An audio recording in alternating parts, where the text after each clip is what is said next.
Alright guys, it's me, it's TYCOON coming back to you with another review, but this is a special one. It's the end of the year review. Now, I would like to say that this is a great one for many movies I've watched over 2023, but really I've narrowed it down to 3 movies because let's face it, 2023 has been much more about TV series as opposed to cinematic experiences. Especially, I know guys are going out there and saying, superhero fatigue and stuff like that. But that's not the case. It's been more a matter of if you're going to go and watch something, it has to be really something special. And you have to spend your money on something very special to watch and your time too. So for me, I didn't want to take my time out and watch movies which would leave me feeling, oh my god, that was a waste of time, that was a waste of money, that was a waste of this, that was a waste. You get where I'm coming from. Especially if you're going to the cinema, because now you need to take out a third mortgage to go to the cinema. So let's go into it. Here we go. Oh, I'm going to give a very special shout out to a particular movie.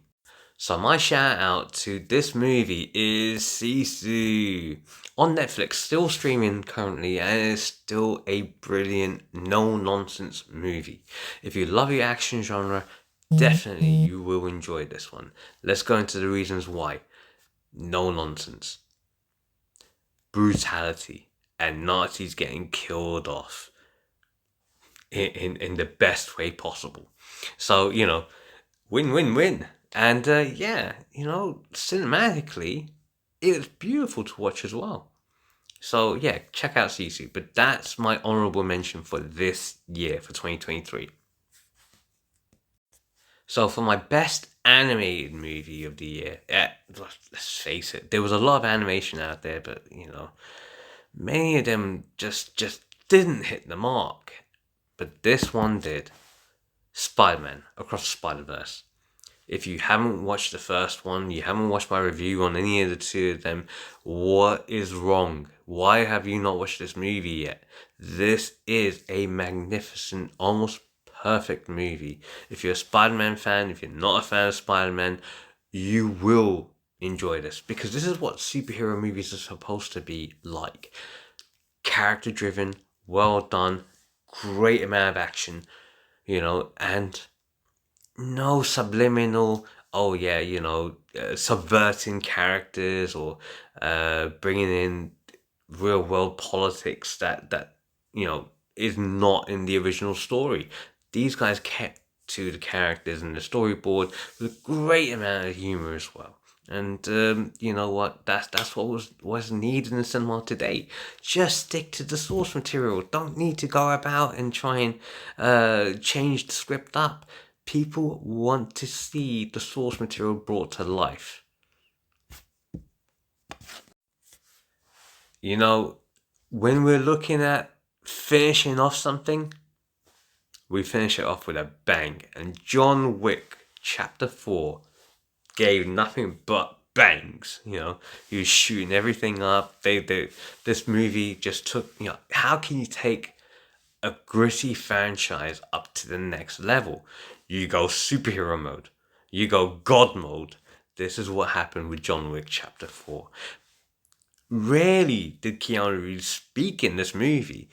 But having said that, let's face it, you brought about the likes of Donnie Yen into this movie, Scott Adkins, and all the other great characters who returned. You see the world develop even more, and the consequences, real world consequences of the actions of not following the high table or even going after them. John Wick Chapter 4 finale. It was a great send off. I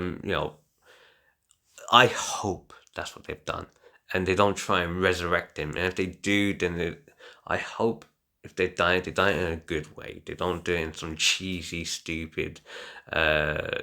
They treat the material with respect. Would be the best way of putting it. But John Wick Chapter 4, all out movie. You enjoyed it. great send off. There's no denying it. This is one of the best. And if you haven't caught it yet, you will catch it. You will catch it. This is how good it is. If you haven't watched the franchise, why haven't you done it? It's been out there for years. It literally started from streaming and went all the way across to what it is now, a juggernaut of a franchise, which even included a Continental TV series this year, which I've also done my review on. And this is the thing, when you got great TV series that are sometimes surpassing the cinematic experience, why would you even bother watch movies? And this is the best foreign film out there. I know I've looked at a lot of Bollywood stuff, and a lot of the Bollywood stuff hasn't quite hit the mark this year either. But let's face it, Godzilla -1, hands down. If you wanted to say John Wick Chapter 4 is the best movie of the year, I wouldn't begrudge you on that. If you want to say Across the Spider-Verse, best movie of the year, I wouldn't begrudge you on that. And if you want to say Godzilla -1 is the best movie of the year, I wouldn't begrudge you on that. Because they are the best movies of the year. There's no denying it. Godzilla -1 took the franchise back to its horror-based roots. It showed Godzilla as not a friend of mankind. Whether it's about nuclear weapons and the mutation and all the rest of that kind of stuff. This done something completely different with it. It didn't focus it all around Godzilla. It didn't make him goofy. It kept him horrific. And it focused extremely well on the human element. The human element was beautifully done. You didn't need Godzilla to actually make the human element work. That's how good it was. And this is what had been missing in all Godzilla movies, where, in the past you would watch a Godzilla movie, what you would get would be the anoraks, you'd get the government, you'd get the military talking, you get all that crap, and you'd be thinking, I can't bother with this. This didn't happen. You developed real connections to real people who had survived World War II, who are trying to rebuild their life, and then this force of nature comes along. The ending is brilliant as well. It just is the icing on the cake. But right across, you feel for the human characters, all of them.